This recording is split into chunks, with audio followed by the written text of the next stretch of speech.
Welcome to episode 105 of the GTO on 5G. It's the latest inside scoop on everything 5G. We cover 6 topics in about 20 minutes, and it's brought to you by More Insights and Strategy.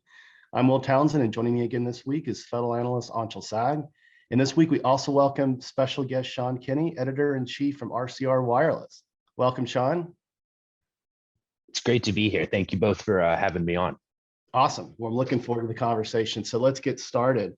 I'll also mention some news broke this week in Analytica that tracks various 5G experts and influencers and so on, actually included Anshel, myself, and Patrick Moorhead, our chief analyst and founder, as 5G experts. And so I just wanted to provide that. And we've shared more information on that on both Anshel and I in our Twitter links and that sort of thing. So, but enough bragging, let's get started with my first topic. And actually, Sean, I found this in an Enterprise IoT Insights article.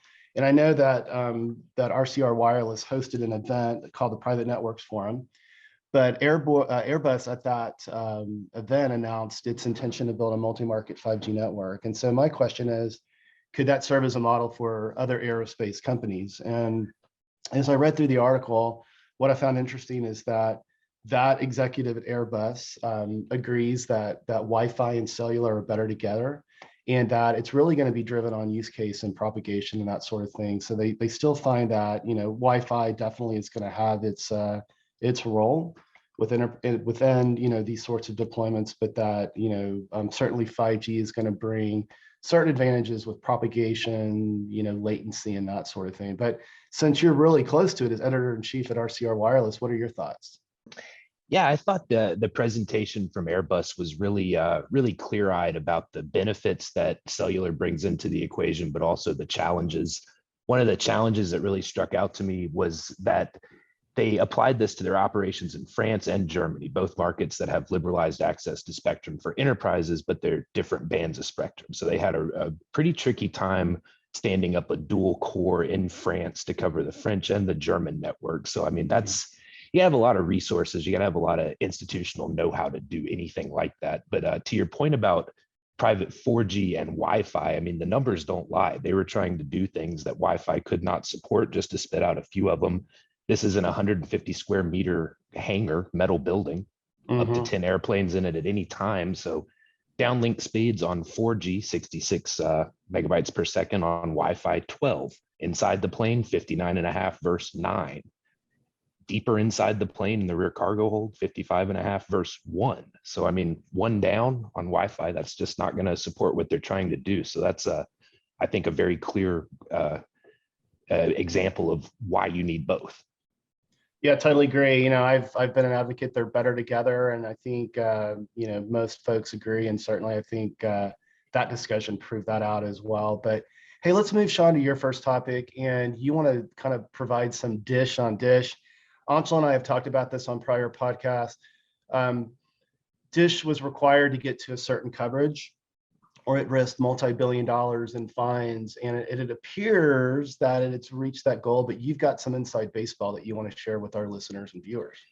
You know, Will, we talked about this the day it happened. We were both in Vegas for Cisco Live, and they meet their 20% coverage benchmark as required by the FCC and conditioned on their acquisition of Sprint assets. But I guess, you know, I've listened to Dish quarterly calls for a couple years. Every time their executives lay out the strategy, I listen, and I'm still not that clear on what it is exactly.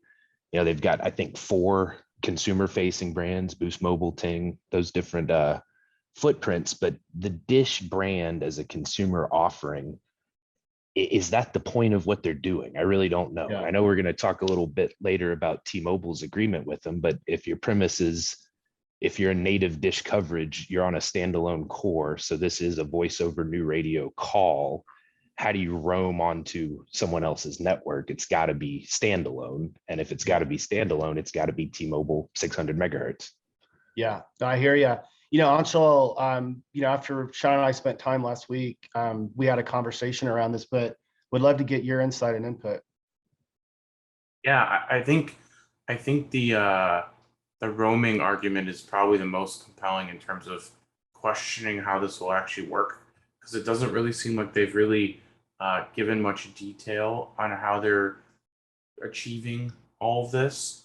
I think they're trying to avoid the penalty, and it doesn't seem like it's very easy to sign up. And I've heard that like people who want to sign up are not able to. So it's very hard to actually validate whether or not they even have this coverage, which I think is actually the biggest question. And I don't really know if there's um, a place in their agreement where there is funding in place for the FCC to actually test and verify, because we've seen coverage maps from every carrier for eons that haven't necessarily been accurate. So the question is, are their maps even accurate, and how can we even validate them? So it's one of those things where I didn't really think it was going to be possible for them to achieve what they were claiming they were going to do, simply because their network wasn't built out enough. And having these agreements in place is nice on paper, but I'm not really sure how that translates to actual real coverage for users. Yeah, like the real utility of it. And as Sean mentioned, that's a nice segue, Anshel, to your first topic, and you want to talk about that agreement between T-Mobile and Dish, right? Yes. So Dish and T-Mobile have been going back and forth on a it's basically a service agreement for roaming. And when T-Mobile spun off the additional spectrum that they had to spin off as a result of the Sprint acquisition, there were a lot of disagreements between Dish and T-Mobile about whatever kind of roaming agreements they were supposed to have and the pricing and those kinds of things. And it's called an MNSA, which is a Master Network Services Agreement. And basically, it seems like the terms of that agreement are very similar to the terms that Dish signed with AT&T, which is kind of a blow to AT&T in the sense that when T-Mobile and Dish were not in good terms, the AT&T deal looked like it was going to benefit AT&T a lot more than T-Mobile. Right. And ultimately, this is like a wholesale deal for T-Mobile. So this kind of just, for them, it just kind of adds revenue to their overall earnings. Obviously, it's going to be a lower margin business, but that's kind of already been baked into T-Mobile's earnings. And the thing is that I believe that Dish benefits most by roaming on T-Mobile. And I don't really think T-Mobile considers this that big of a risk to them, simply because Dish is, the expectation is that Dish is not really going to be gaining that many customers. And if they do, they're going to be fairly low paying customers, and they're not probably going to be using much data to begin with.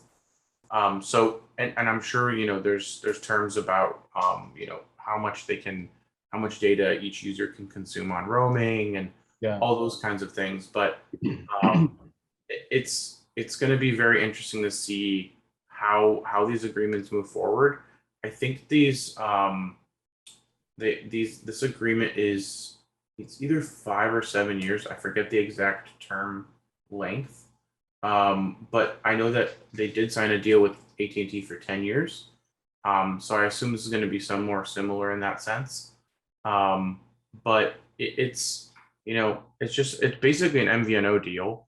And it's not really that big of a deal, other than the fact that it kind of looks like Dish has forgotten their CDMA spat with T-Mobile. And they kind of just, want to move forward, which I think is a net positive. But I'd love to hear your thoughts, Will, and then Sean. Yeah, no, I'd love Sean to weigh in on this. I just had one question for you. Was this part of the original divestiture, set of things that T-Mo had to do when they acquired Sprint? Because I remember there was spectrum reallocation, there was providing Dish access to T-Mobile retail footprint, and there were some other considerations. So is this agreement incremental, or is it part of that overall kind of divestiture? That My the understanding it's a renegotiation okay. of that agreement that was made when the original acquisition and all the terms of that deal had been set. Because don't forget, that was more than 2 years ago. Yeah, it was like, it feels like it was in the ice ages. Sean, any thoughts or insights? I mean, I think Anshel hit the highlights there, but T-Mobile has the network capacity to make this possible as a revenue line for them. So why not? If your Dish, this network reaches 300 plus million people. So I mean, you've effectively got yourself the best roaming agreement that you can get right now. Yeah. Not to mention it works with your standalone core on the 600 megahertz band. So I mean, kind of a no-brainer. Yeah, no, I totally agree with you on that. Awesome. Well, let's move to my second topic this week, and I want to talk about Nokia. They're launching a 5G Innov Lab in Paris. It sounds very fancy. It's not innovation, it's Innov. And my thought is, can it accelerate use case deployments? What's interesting, I will be in Paris over past the July 4th weekend, July 5th through 10th at the LoRaWAN Paris World Expo. And so if I have any opportunity, I'm gonna try to dig into this personally more. But in the press release, Nokia basically has stated its goal is testing and integrating 5G industrial use cases, which from my perspective, when you look at private deployments, that's where I believe the lion's share of the opportunity will be with 5G. By the way, Sean, this was another enterprise IoT insight story. So kudos to you and the team there. But it included Airbus as well as companies Augmented Acoustics, Digital Immersion, IMT, SNEF Lab, Nokia Bell Labs is part of this, and the Paris, I'm going to mispronounce this, Scalé Hardware Accelerator. So from a frequency standpoint, they're looking at 2.6, 26, and 3.8 to 4.2 gigahertz. So they're also doing experiments in the millimeter wave area. So they basically have three major focus areas: research and innovation, industrial and vertical use cases, as well as, again, 5G experimentation in that millimeter wave band that can be very challenging from a propagation perspective. So I think this is all goodness, more hands on deck. We've seen Ericsson and Samsung Networks make other investments in similar labs around the world. And, at the end of the day, 5G is going to be about use case, not necessarily the shiny object. So Sean, any thoughts? Yeah, well, I'm glad you're reading Enterprise IoT Insights. Yeah. That's a site that we're really proud of. The coverage over there is top notch. Shout out to my colleague James. Nokia is having a ton of success in the industrial LTE/5G space. And if you look at the company historically, that makes a lot of sense given their pedigree in critical communications, particularly around public safety. Yeah. This is, I think, fair to say, an iteration of that expertise, and then you kind of package it up, sell it to mining, sell it to logistics, sell it to automotive, whatever. Yeah. So I think Nokia is poised to continue to do really well in that whole area. And also worth noting that this particular lab also has some backing from the French government, as it's part of the French recovery plan, and they've also got involvement from IMT. So if your premise is that maybe this would help inform future standardization of vertical specific standards, probably a good partner to have on board. Yeah, I agree. And, I'm glad you mentioned, Nokia's investment in private. I've actually been involved with the Nokia team on a series of audio podcasts, and I believe there's also video versions as well. And we've talked about use cases like mining. The last one that is about to post is around their MX Boost solution, which gets back to that first topic around the coexistence of Wi-Fi and cellular. And I mean, not to make this a bumper sticker for Nokia, but that solution sort of eases the whole overall deployment and management of both Wi-Fi and cellular within the enterprise. So I'm glad you brought that up. Anshel, any thoughts before we move to Sean's next topic? I was just going to say that, it seems like, Nokia is kind of offering this like almost as like a service that they can deploy anywhere. And I also think that, France is getting increasing more serious about attracting IT investment. We know that they also are looking to do chip fabrication as well. So I think France is definitely starting to wake up a little bit in terms of innovation and wanting to be a leader in the space and not follow, the likes of Germany, who tends to be, the tech leader in Europe. Yeah, and I hope, I'm going to spend several days in Paris past the 4th of July weekend. Maybe I could do some digging here and connect with my Nokia colleagues and get a tour if that is possible. But let's move to Sean's second topic this week. And you want to talk broadly, Sean, about transport network evolution. You and I were together. I'm actually still in Las Vegas. I'm here for my second week in a row. I hope it doesn't take a year off my life. Spent time with Zscaler. They're a fantastic cloud security company. But you and I were together with Cisco the week before, and we did spend time with various teams, including Jonathan Davidson's Mass Scale Infrastructure Group. But I'm going to let you take it away.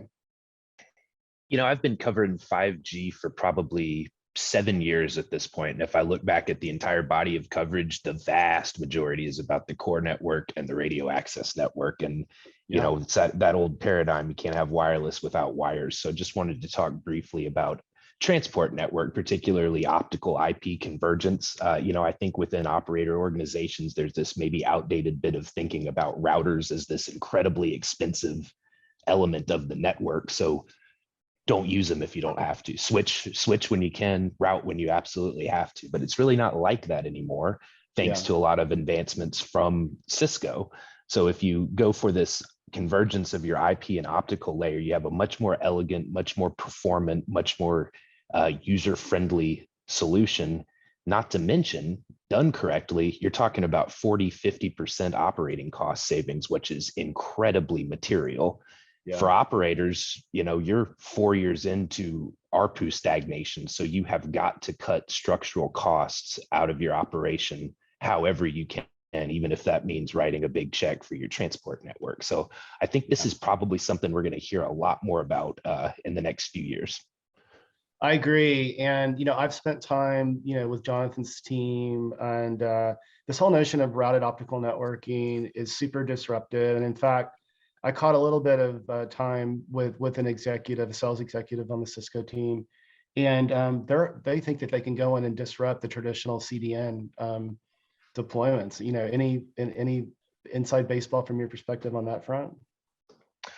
Oh, I mean, the CDN kind of approach to content caching and delivery, I think something Mr. McCarthy there is very familiar with. And that's who I'm talking to. Yeah, absolutely. And there's also, this is 5G bandwidth and latency, but today we're a lot better at the bandwidth. So maybe let's do some bandwidth optimization, see what revenue potentials are associated with it, work on that latency piece as we get release 17 commercialized and release 18 a little more refined. Yeah, no, and I loved your insights on, this is an opportunity to not only boost performance, but, reduce CapEx, OpEx, and in light of, like you were mentioning, sort of softer ARPU. But awesome discussion there, bud. Hey, Anshel, you're going to kind of end this with your second and final topic this week, and you want to talk about SpaceX and some concerns they have around 5G and interference with their LEO network, right? Yeah, so basically, there's been a lot of talk about using the 12 gigahertz band for 5G. There's actually an entire coalition. They call themselves, the 5G for 12 gigahertz coalition. And basically, it's a bunch of companies that want to, take advantage of this spectrum that's now in current use for satellite, and be able to use it for cellular. Obviously, 12 gigahertz will not propagate very well. We're already having challenges with 3 gigahertz compared to the previous cellular bands that we've used, like PCS.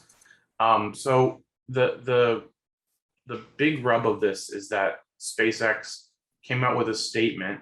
They actually published how many pages? A 16-page document that basically says, that they believe that using cellular, equipment and spectrum for cellular in conjunction with satellite creates 77%, or creates more than 77% of the time resulting in some outages 74% of the time. So Starlink terminals will be drastically affected. And there's a lot of harmful interference in their belief. And they basically went through and like showed graphs and basically kind of went through and explained why they think that it's harmful to try and use cellular and 12G. That said, this is SpaceX's own testing, and SpaceX does benefit from having this spectrum, for satellite use only. So they would obviously do everything within their own power to make it very clear that 12 gigahertz is not to be used for cellular. And Starlink is a big opportunity for SpaceX as a company, and they don't want to have to make any carve outs or do any kind of spectrum sharing, which would obviously limit their ability to serve customers. And in general, I think it's a very interesting situation because the current C-band that everybody's so happy about, a lot of that was previously used for satellite. So it'll be interesting to see how this pans out. I have a feeling that they're not going to be able to continue to use the full full 12 gigahertz, because it's actually a 500 megahertz swath of spectrum. So there is a lot of spectrum there that can be used, but I also think that's ultimately SpaceX doesn't want to give any of it up. We'll see what happens, but I don't really think 12 gigahertz will necessarily be that beneficial to 5G just because of its propagation characteristics. And if it operates closely enough to what millimeter wave does today, because 12 gigahertz is far higher than 7 or 6. I think it's going to probably behave a lot like millimeter wave, and might not really even make sense to try to add to the spectrum pool. Yeah, no, I agree. I want to make a comment on sort of the math statement. It reminds me of that one of my favorite lines in Anchorman. 60% of the time it works every time. So I mean, I'm trying to follow that math there, and Anshel, to your point, it benefits Starlink to continue to kind of keep this carved out. Sean, any insights here? If you're like me and you like to read snippy FCC filings, these are great, just great to read. On the other side of the conversation is a company called RS Access, which if you kind of trace them back, that's essentially Michael Dell company, future trillionaire Michael Dell. And so they engaged an engineering firm to look into what interference, if any, would be caused.